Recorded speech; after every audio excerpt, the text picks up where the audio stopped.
transition back to business, and we have perspectives from different angles in terms a grand reopening strategy. And the way we look at it is that the only excitement that can come from you opening up again is your own excitement, and it's only going to be as exciting as you make it. So there have been some long-term ramifications of COVID-19 that have been discussed, and there was a survey done by Goldman Sachs of 10,000 small businesses that participated, and basically 93% say it will impact the way their business operates. 68% will likely change their business models permanently as a result of this, and 69% say it's very likely that the large operators of their industry will have a bigger advantage than they did before the pandemic. So if I can go back to that 1 second, Pam. So our goal is everyone has their own Goliath. And our goal is to use the power of radio and its efficiency to help you slay your Goliath, whether it's a competitor or whether it's COVID itself. Thank you. So why radio? A lot of people don't realize, I have come from the newspaper background, and I'm one of the last Mohicans of the newspaper era. And I worked for the Gazette, if some of you who remember the Rockville Gazette, many, many years. And the last thing I wanted to do was to go to another media that didn't have a bright future. I was very encouraged to see how strong radio was, but even more thrilled about where radio was going in terms of, digital. But right now, radio reaches 9 out of 10 people in the United States, contrary to what people think. It's the largest reach and largest frequency vehicle of any media. It does provide the opportunity to reach your customers when they are ready to make purchases. Radio keeps you top of mind with your customers and allows you to connect with them more frequently, informs potential customers of promotions and offers in real time. And now with the digital, as I mentioned, and the data innovation, radio is much more affordable for small businesses. So radio now, in a time that we've all been through, why is it such a viable tool for a grand reopening? Well, I think the number one thing people are going to be focused on as a consumer and as your clients is trust. The trust that they have in your brand. Also the power of reach and the power of targeted messaging. So 9 out of 10 Americans are listening, as I mentioned, but it's really the trust that radio has that is so high that you hold on to the coattails of when you're on the radio. Next slide. So radio is more trustworthy than social media. I think these days we can all agree there's a lot of stuff that comes over social media and we don't know what's real and what's Memorex, for those of you who remember the old Memorex commercials. But really, it's 2 times more trustworthy. And according to Edelman survey, a recent study of 10,000 consumers stressed the importance of trust during a crisis or recovery from a crisis. 83% of consumers want brands to show that they genuinely care. 84% want brands to serve as an information source. So tell me something I don't know. 89% want brands to communicate how they are helping, or perhaps the things they did during the COVID pandemic, such as helping healthcare workers and so on and so forth. But 60% of adults trust radio for timely information, and that's a really high statistic.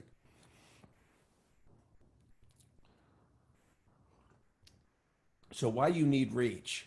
When it comes to your pie chart of market, it's divided into 3 segments. So surprisingly, your frequent customers make up for a small audience.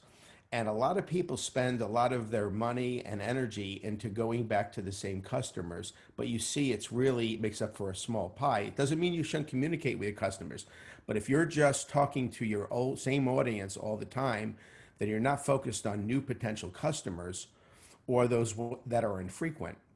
So I think it's great to look at that graphic and realize where the potential is for you to grow as a company. And that's where we come in.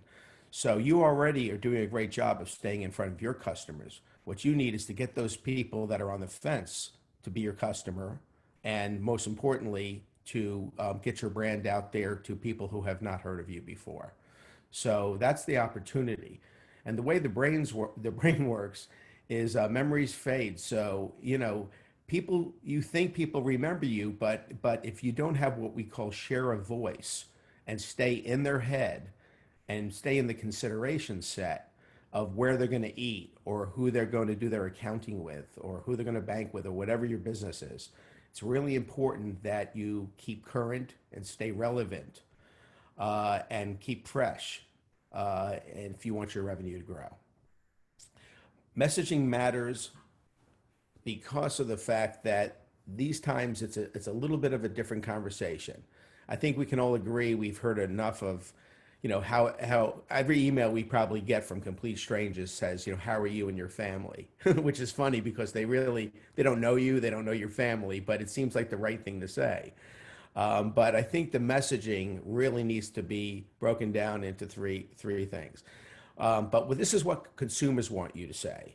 They want you to talk about your service adjustments, what you're doing to help, how compliant are you, actions to protect your employees, what things are you doing to help your own employees, empathizing, safety, and offering deals. So that all comes down to three things that should be in your promotions. Number one, you have to let people know you're open for business. People don't just assume that. They have to know. Just like that window sign where you turn it around, it says open. We're COVID compliant. Make sure that they understand how you are taking precautions for them to be safe as doing business with you. I have a doctor visit today, and that doctor screened me for 15 minutes. Screened me for 15 minutes about COVID and who I've been around and everything, which I thought was great because it made me feel more comfortable that if they're doing this with every customer, then they're doing their part. So it brought me some peace of mind. And then lastly, everyone needs a deal right now. So, you want to get their business in, and it should be an attractive offer to get them to come back to you again. Because people have established habits. It takes 66 days to establish a habit. People have changed the way they do things during COVID. How do we get them to now, instead of come to get curbside service, for instance, and to come into the restaurant, how do we make that bridge? That's going to take marketing. So I have two solutions for you that are cost effective for everyone on the call.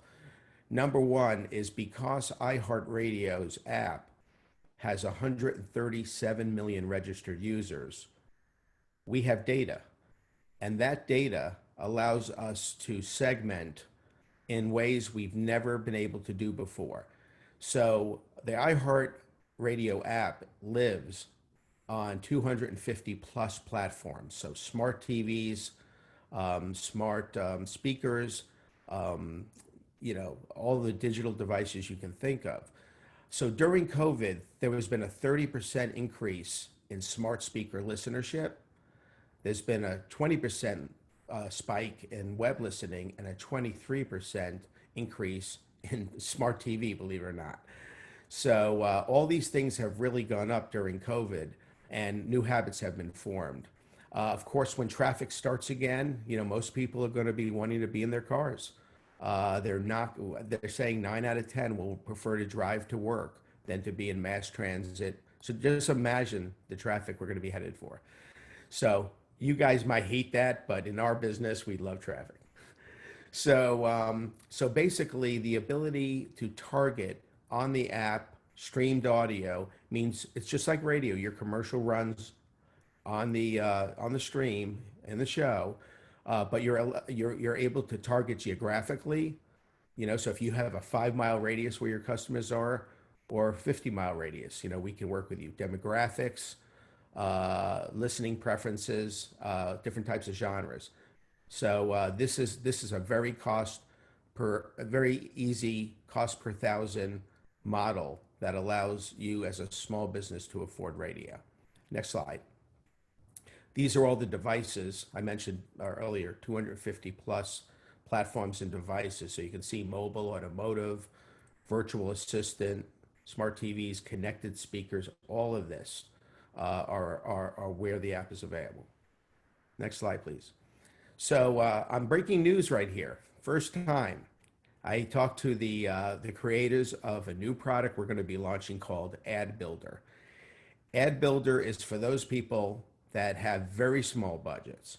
I mean, they typically use their money on Facebook or Google. For the first time ever, they're going to be able to self-serve and buy themselves radio. And as a small business, every minute matters. We know that, and every dollar counts. So this is really a way that you could work without a guy like me, if you prefer.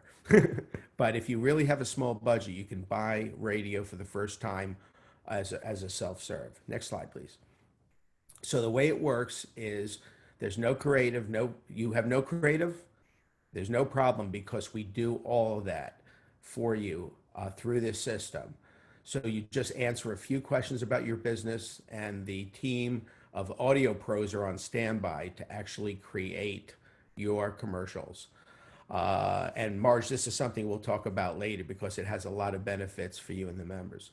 As far as, I'll go back quick. Okay, as far as approve, it allows you to have professional copywriters involved and write spots for you, and it doesn't air until you approve it, and then it's on the air. Very, very simple 1, 2, 3 process. I went through the process a couple of times, and I was rubbing my eyes because I couldn't believe it was that easy for people to be able to put a spot on the radio with a very, very, very small budget. So I appreciate everybody's time. I hope there was a nugget that you got from this, and I'm sure you'll have my information if you care to have any side conversations, but I wish you all a great grand reopening. Thanks, Cliff. I think it's helpful for people on the call today to realize that they can reach their audience leveraging radio, not only in what they hear, but what they see. So, ads on the app, ads online, things like that, where you can get in front of your audience multiple ways. We can talk more about that at the end. I'm going to give the floor to Shevy from Marstudio. Good morning, everyone. Pam, the cam's only currently showing your video instead of the speaker video. I just thought I'd share that with you if you want to have that switch over to the person speaking. I'm going to go ahead and get started while Pam figures that out. And we're just going based on this one. Oh, no worries. Sounds good. So again, my name is Shevy. I'm the Chief Marketing Officer at Marstudio. I'm also on the board of directors. I was the former marketing chair for the Rockville Chamber. And so Cliff actually just hit on several important little nuggets, as he mentioned. What he was referring to was, different mediums of advertising and opportunities of engagement. And Pam just also further mentioned that, how do you visualize that? I'm actually going to be hitting a little bit on that in the next 5 minutes. I know that we have a lot of great speakers, so I want to go through this as quickly as I can so everybody else can have a chance as well. Really quick, Pam, if we can go back to that last slide. Evolving integrated marketing to the current environment. So that's what I'm going to be talking about. So what is integrated marketing? On the next slide, it kind of hits on that. Integrated marketing is really talking about how all of your visual assets come together to share one cohesive message with your audience. At Marstudio, we like to call that business visualization. On the next slide, you're going to kind of see the broad topics of all of these different pieces coming together. On the following slide, you kind of see a drill down of all the potential line items that there are in order to be able to create the proper messaging and narrative to clearly communicate who you are to your end audience. I have included a couple samples. This sample is what we refer to as integrated branding, making sure your brand message, your tagline is cohesive and clear and concise across all of your different pipeline mediums, your brand visual items from corporate identity to internal guides, advertisements, your swag store and website. In the next example, this is what you would refer to as integrated marketing. This is your marketing pieces from direct mail, social media, a landing page for your campaign, email blast, your offers, promotions, target audiences, all being integrated into one cohesive business visualization. So you're not sitting there doing all the talking, your business visualization is doing the talking for you. How does this relate to our current environment? Well, the next slide actually starts talking about that opportunity in terms of you know, how you can do that. So we hit on a couple things. One of the things that we mentioned was understanding, you know, in any epidemic or any certain situation, not just COVID, how do you create messaging that relates to what we're currently experiencing in terms of our social environment? What about the next event that happens? What about the next disaster? It's really important to understand your client's pain points. You know, just take the time to sit back and say, hey, what are my clients concerned about? What do they need to hear from me? What messaging do they need to hear?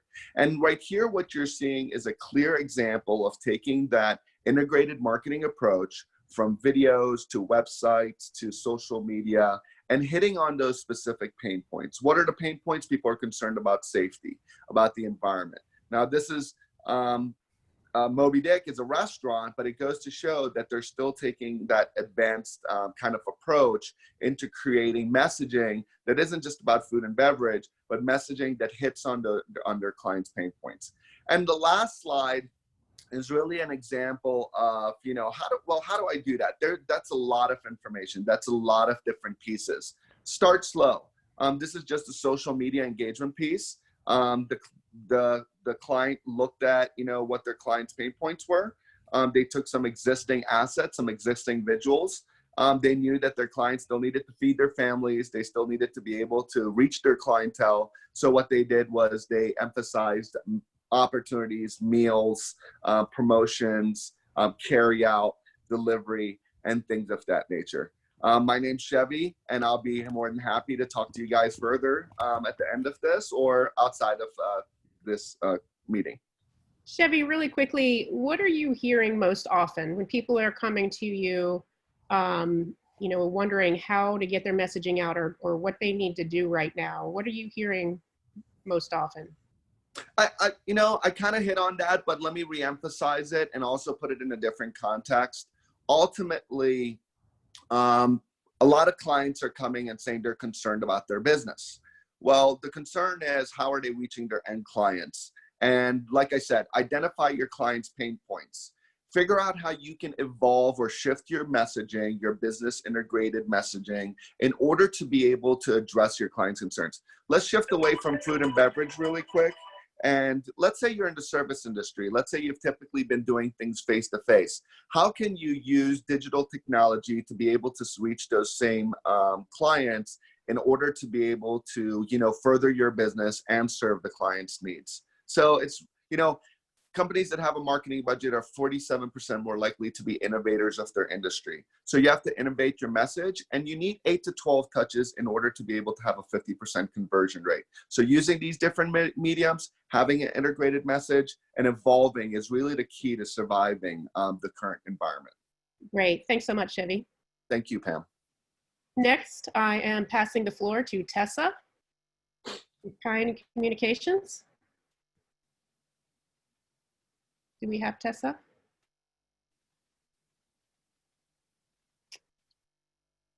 Let's see.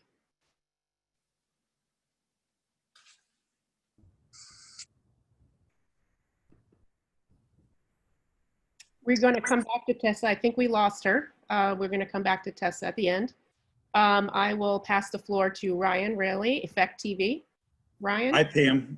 Hello? You okay? Yes? Great.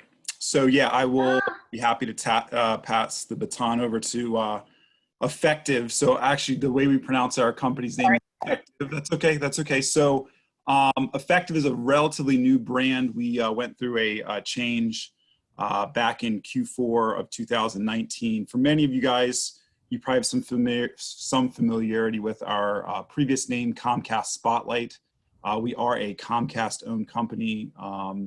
And in the past, you've probably known us as really the cable advertising company that you would go to for reaching households, Verizon, Fios, and other providers. And really where we are today is we're a data and video aggregator. So we aggregate video impressions from multiple providers and bring to advertisers the scale that you're used to with traditional television, with the accountability and addressability that you are starting to become used to with digital. So really we have shifted to more of a data company in terms of insights. So Pam, if you go to the next slide, what we want to focus on is some of the state of television and video trends in our current place, and using data to make some real informative decisions on how we might use this data to make sound marketing decisions. So this is from our most recent TV viewership report from the quarter that's ended most recently, which was Q1. And as you all know, the last 2 weeks of Q1 for March included the first 2 weeks of our stay-at-home pandemic. This is taken from set-top box data. So across the country, we have over 20 million connected set-top boxes, the thing that you use to change your television channel, which really gives us true insights into how audiences are viewing TV. The first thing to note here is that, in Q1, we saw, which shouldn't surprise you given that we had 2 weeks of staying at home, nearly 7 hours of viewership per household, which was the highest level since fourth quarter 2017. One of the most important things to note here, and the key takeaway is when you look at time spent on live television versus video on demand and DVR and some of the things that make it more convenient for us to watch TV on our own time, you still see that about 80% of that time is spent with live TV. So traditional viewership is still very much important, but all these other ways that we consume video at our convenience have now just added increments of time of us being engaged with content. If you go to the next slide, we'll start to get some insights on how you might consider buying television and video and what you might consider doing differently from the past. So this slide, and go ahead, I think there's 2 pieces of animation, Pam, that show really the video or the viewership trends the last 2 weeks of March. So again, when we were at home in the pandemic versus the first 2 weeks of March. And what you'll see is that 77% of the increase in viewership came from outside of prime time.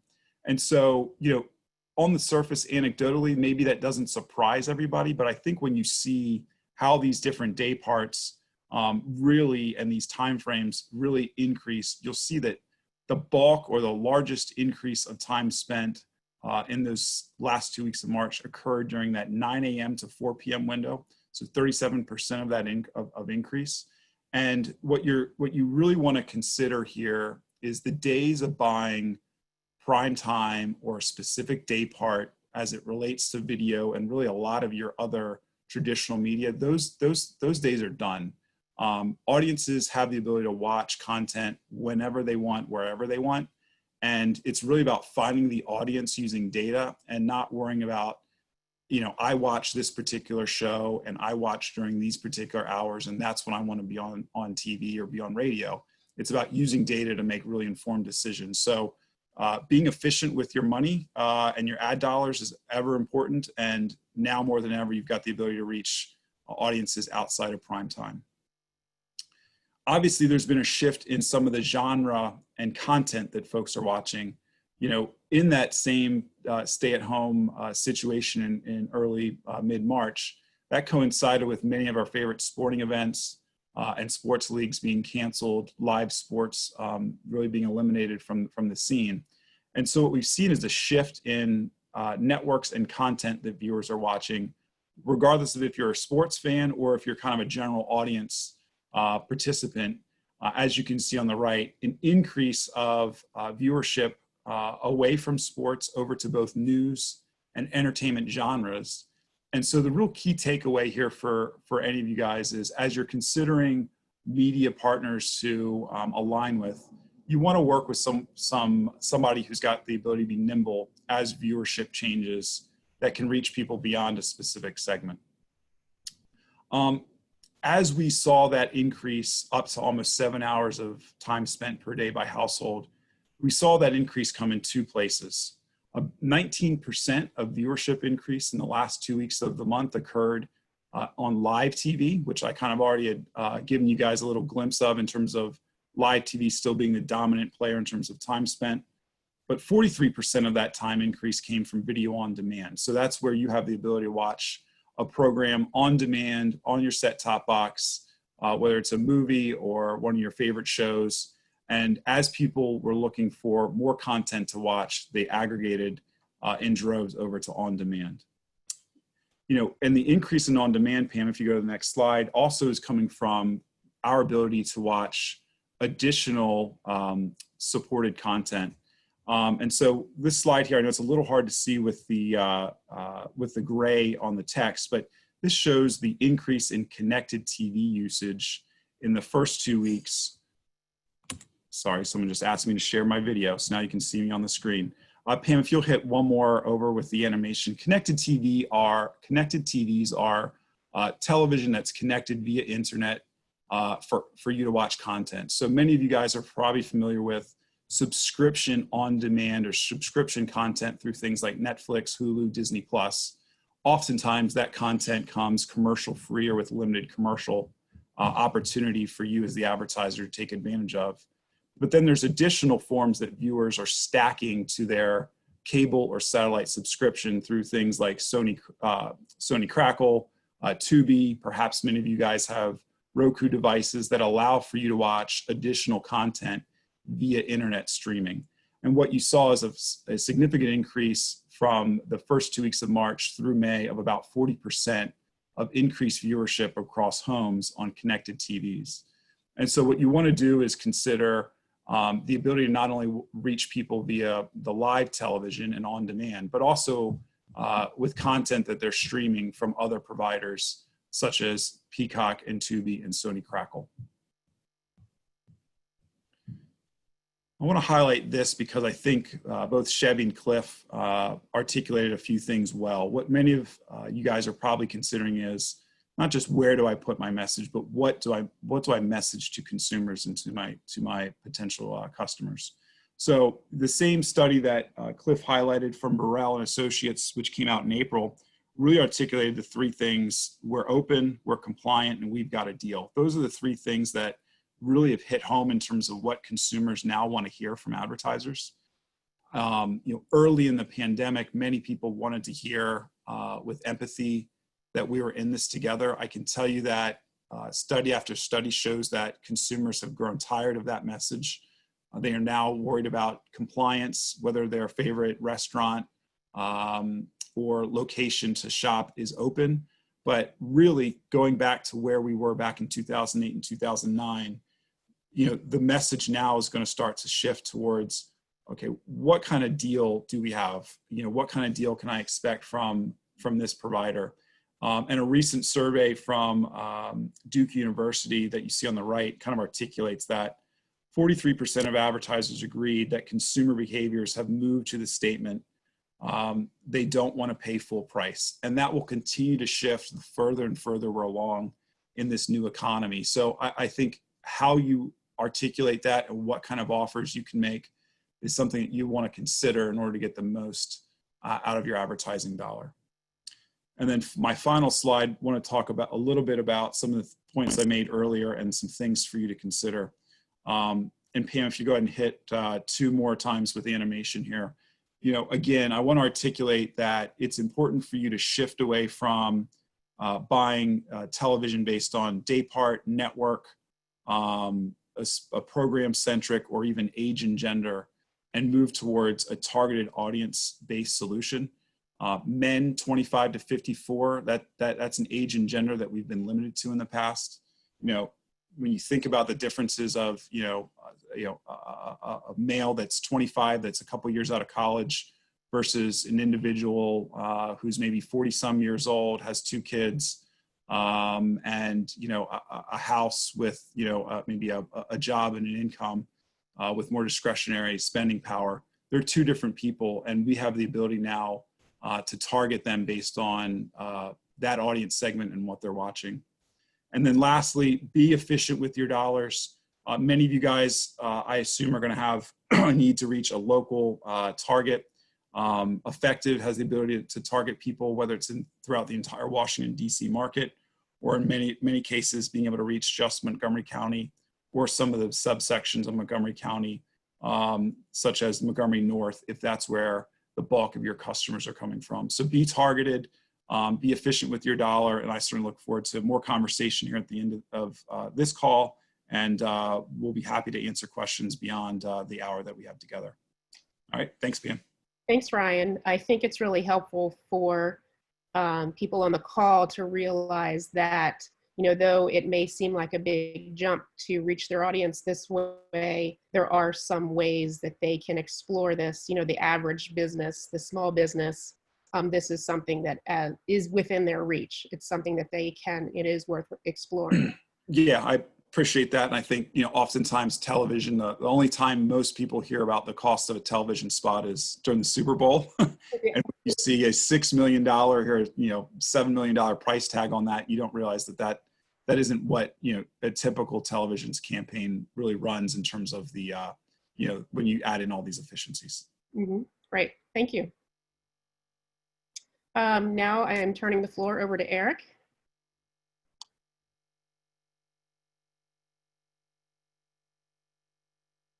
Eric, I think you're on mute. Man, I had a great introduction too. Hey there, good morning, rock stars.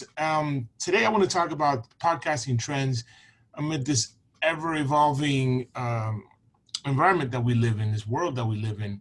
My name is Eric Pegeurro, and I'm a podcast producer with over 25 years in television and radio production. And my company, we produce professional quality podcasts for businesses and entrepreneurs and nonprofits. You go to the next slide, Pam. Okay, so let's start off with what is a podcast. A podcast, simply put, is just an audio program, just like a radio talk show that's distributed through the internet. And you listen to your smartphone or your smart device, whatever it is. And I think one of the things that I love the most about podcasts, if you've ever had the dream of being that radio host, I'm going to age myself real quick. Back in the 70s, Wolfman Jack or Uncle Brucey or, Ryan Seacrest, whatever it is, if you ever had the dream of being that, you can do that today with no auditions required. So you don't have to go and audition for iHeartRadio or anything like that. I'm an iHeartRadio superstar, and I've never auditioned for iHeartRadio. I'll tell you how I got there. But podcasts are super affordable and easy to produce. So at the end, I'm definitely going to encourage you to start one. And I'll tell you how to do that. So next slide, Pam. So let's talk about creators. Let's talk about what's going on out there. Creators are creating.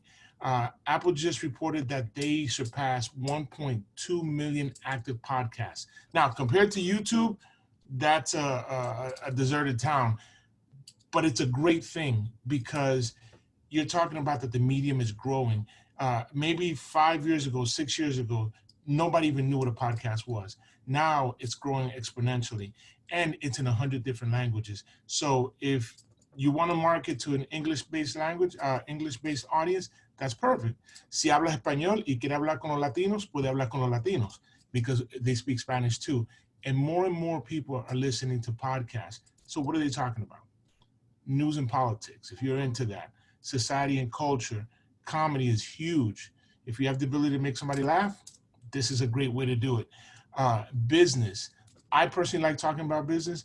You guys know I produce a podcast for the chamber, and that's all I do all day long is talk about business and about health and well-being. So no matter what industry you're in, there's a podcast that you can start. Somebody asked, I think it was Jennifer Owens, asked what is a great way for a business that lives off word of mouth to promote themselves, or what is a perfect medium? I think podcast is, because we're talking to our audience. We're talking to people. So more and more creators are creating. Next slide. And more often than none, businesses want you to know that they're creators too. Not only individuals, but businesses. You've got marketing teams getting together, talking about their podcast strategy. And a little different than the previous presenters, I'm really talking about content creation. What if you work with somebody like Marstudio, what do you give them to be able to say, hey, this is my messaging, this is how I want to go out there, and they're able to take it and just put it out there exponentially? What are you giving in iHeartMedia? What are you giving in effectv? You got content, because you know what your business is about. You know what the messaging you want to put together. This is such a simple medium to create the content and get professionals to help you put it out there and become even more effective. So, sorry. So businesses are creating too because of this. They're focused on three things. They're focused on growth. They want to grow their business through their messaging.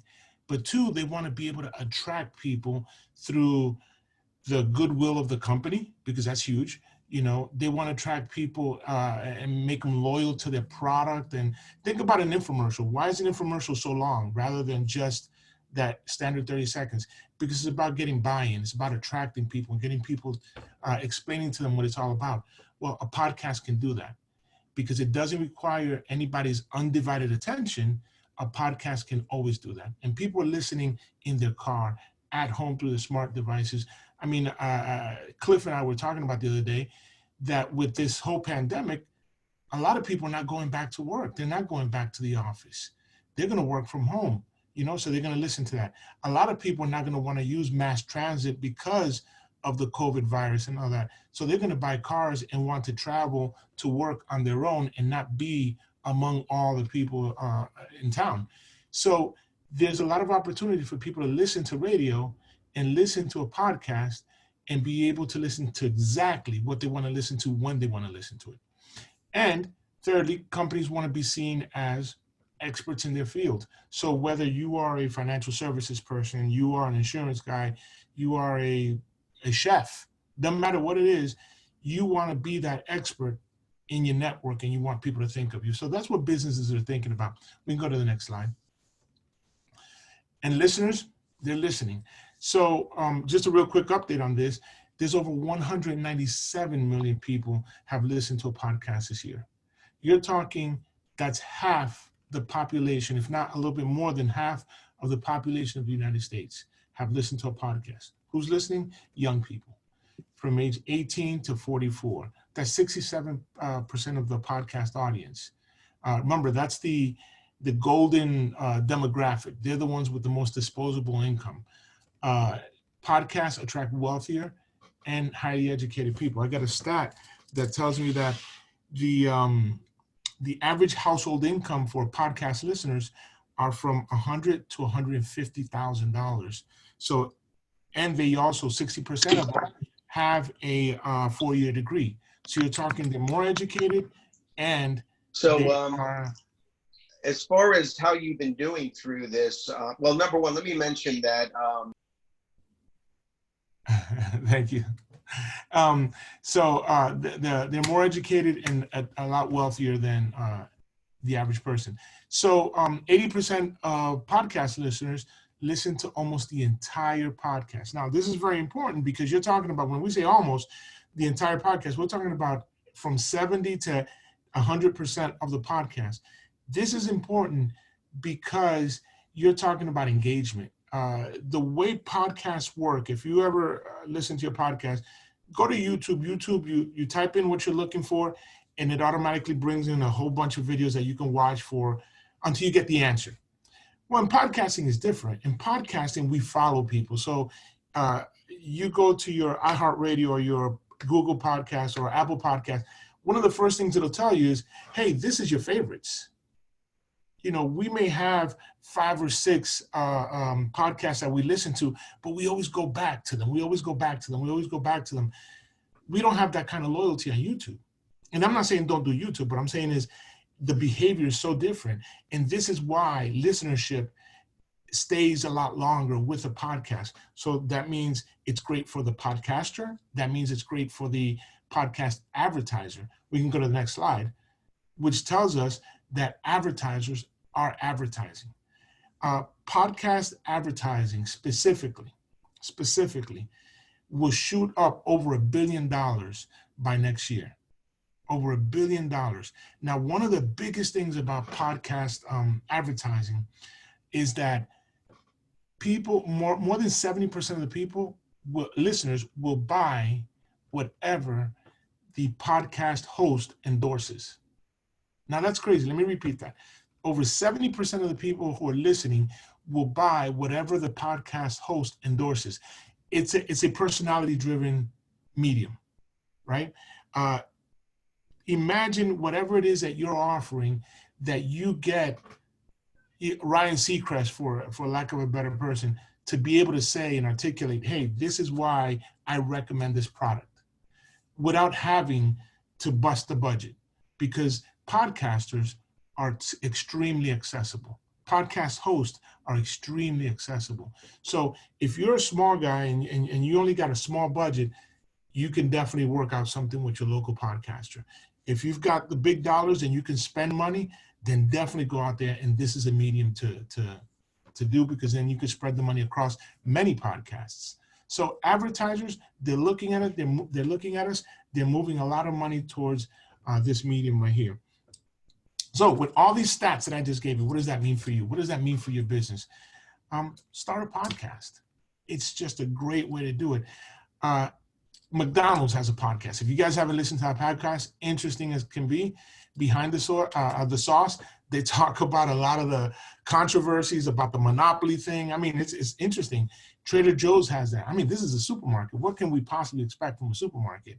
You got a guy in the UK, healthcare business. He talks about, look, he's positioning himself as an expert in the healthcare through home care businesses. If you're a bar or restaurant owner, lawyers, if you're a passionate dentist, these are different industries talking to a very specific niche. And then these 4 down here, podcasts that I produce personally, if you guys haven't had a chance to listen to Josh Funk's High Performers podcast, it's an excellent podcast. He's very well versed in it. And it has a sports undertone, but you're listening to people who are extremely high performers and very driven. Same thing with Jason Stone. He's a realtor and, talking about real estate and the secrets of selling real estate.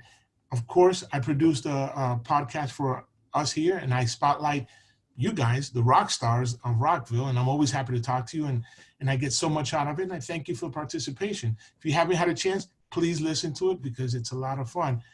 And then I also produce one for divorce, people going through divorce. One of DC's top psychologists, she started a divorce podcast. So as you can see, there's just a whole spectrum of people, a whole spectrum of industries. And if you want to get the word out there, at least start with the podcast so people can hear you talk and you can talk directly to people. So thank you for that. Thank you for joining us this morning. And if you have any questions, my information will be there at the end, and please reach out. I'll be more than happy to talk to you. Thanks, Eric. If someone was considering starting a podcast, what should they think of in terms of content? Should they be thinking about, how to market their company, or topics that are of interest to their clients, or, where would they start in terms of thinking about content? That's a great question. And I would tell you the easiest thing is write a list from 1 to 10. And those are your frequently asked questions. So if you have a FAQ on your website or you have something written down, each one of those questions, believe it or not, is a podcast. There's no one time limit on podcasts. A podcast can be as short as 3 minutes and can be as long as an hour. I always tell people the podcast should be as long as you need to answer the question or, address the topic and not get boring. Once it gets boring, it's too long. Okay, great. Thank you. Absolutely. Hey Pam, it's Margie. We have some questions in the chat that I'd like to ask the panelists. Okay, there is one that I know Eric already addressed, but maybe the other panelists would like to answer this. What are some recommendations for marketing businesses that are typically word of mouth?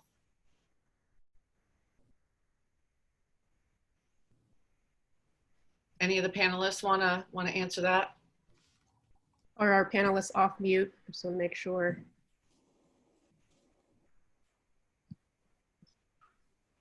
Well, I can take a stab at it if you'd like. So I think the question was, when you have a business that's word of mouth, what should you be doing?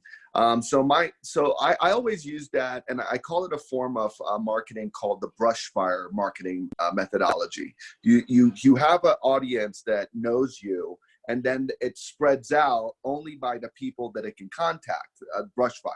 At some point, that brush fire is going to burn out, right? And the other consideration is, I would say that you're the perfect client for marketing. Why? Because you've been successful despite your marketing. Word of mouth marketing is simply one medium of marketing. And when you take the approach to use other mediums, you're only going to compound your potential success. So consider radio advertising, TV advertising, print advertising, social media advertising, to start new brush fires with new demographic, new clientele, and then allow those new brush fires to spread out through the word of mouth process. Hope that helps.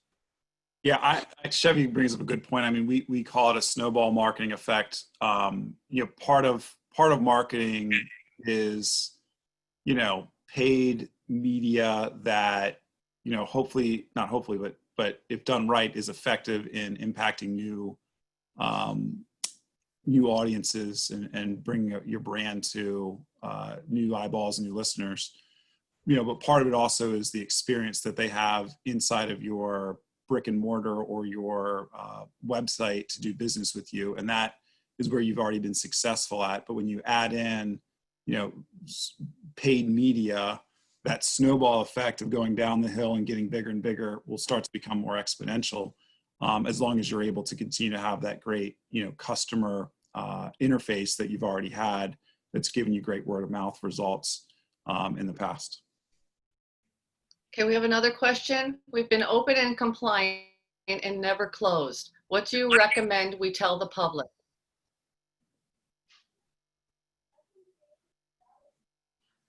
You tell them exactly that. You've been open and compliant, yeah. and open the whole time. The other thing I think is, how are you making it convenient? I think I'll use an example in my own personal life. I've got a 9-year-old son who's into sports, and all the sports leagues have been canceled, all that stuff. And I get targeted ads for a lot of different products. And one of them was this company called Dribble Up, which is essentially, they send you an app they send you a basketball, and it's through an app where it basically gives basketball dribbling lessons for your son or daughter to use, while at home in COVID. Well, there's a convenience for me of being able to continue my son's ability to practice sports and not be able to, have practices with friends because of, certainly compliance issues. And quite honestly, it's a convenience for me to be able to know that my son has 30 minutes a day where he can do a basketball lesson, and I don't have to necessarily worry about, being there in front of him to do it, so I can do work and other things. I don't have to worry about traveling to, some one-on-one session. Those kinds of things, those experiences that make it more convenient for people to live their life, I think is what you want to consider. What other message you want to get out there besides compliance and the fact that you're open? Two quick things. You're a subject matter expert because you've been doing it so long, so you can share that subject matter knowledge with people. And the other consideration is, if you're already past that, then you're past that, focused on your value proposition and the other things that you should be talking about.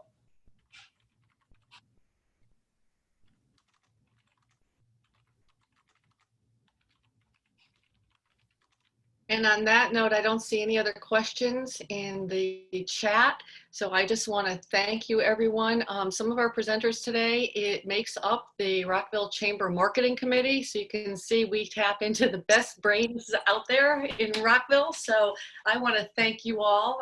This is one of my greatest accomplishments, is putting you guys together and seeing the great work you've done for the Chamber. And I thank you. I thank you for being our panelists. Pam, thank you very much for hosting. And I want to thank everyone for joining us today, and stay tuned for the next one we have. This Thursday, Erin from Aronson's is going to do a webinar on a follow-up PPP loan forgiveness application. So sign up for that. And it was good to see everybody. Have a great week. Thank you, Margie. And I just wanted to let everybody know our contact information is in the slides that you'll receive after the panel, and feel free to reach out to any one of us for more information. And a round of applause to Pam. Yes, you did a great job. Great job, Pam. Thank you. Okay, thank you. Have a good Take care. weekend. Bye, everybody. Bye, Bye-bye. everyone. Thank you.